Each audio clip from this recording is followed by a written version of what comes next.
All right, guys, let's look at reading lessons, which is reading workshop, okay? All of your standards are listed here, and as the TEKS tells you, the lessons are all going to be in stage 3. So we're going to use this 5th grade unit plan as an example.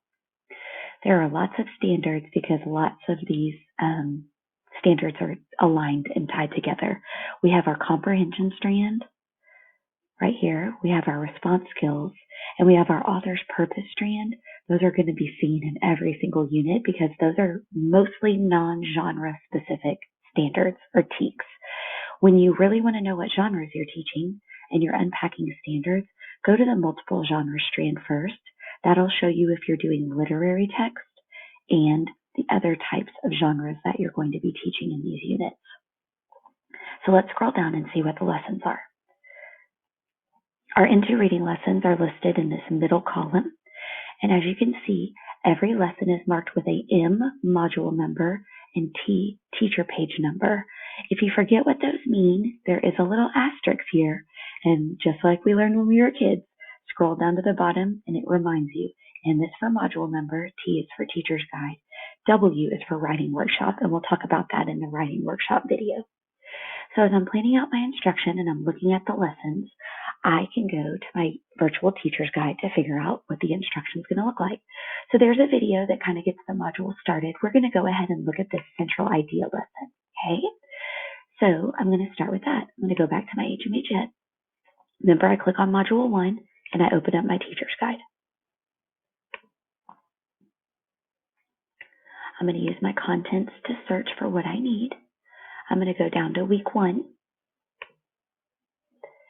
And I'm going to go ahead and go to lesson 1 because I know that's where that lesson is.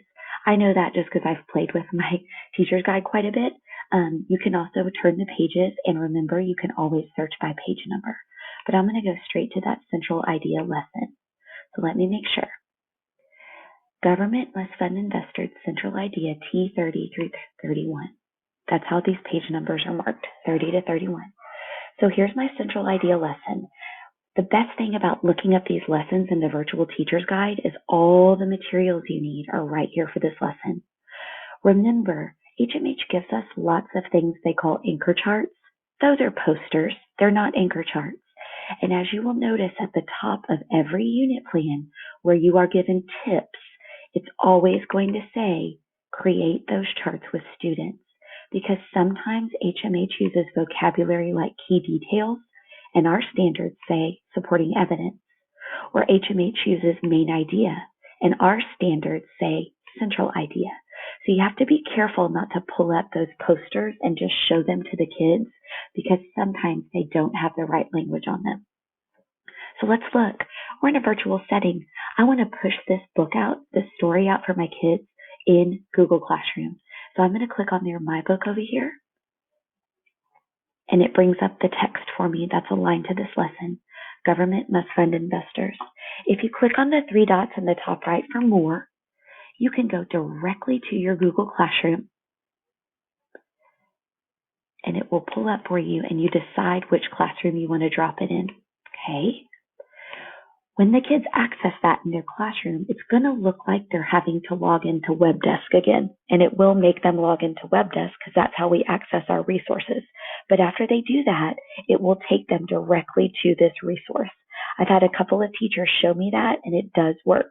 So you'll just have to help them to understand, even though it looks like they're logging in to their main WebDesk every time, once they do that, it will take them to the story they need.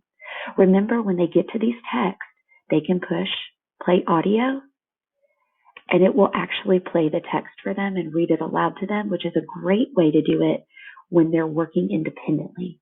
So you could read this story and practice central idea together in your whole group lesson, and then the kids could go back and listen to it again and maybe write down some details and things that help support the main idea. So it's a great independent practice for them as well.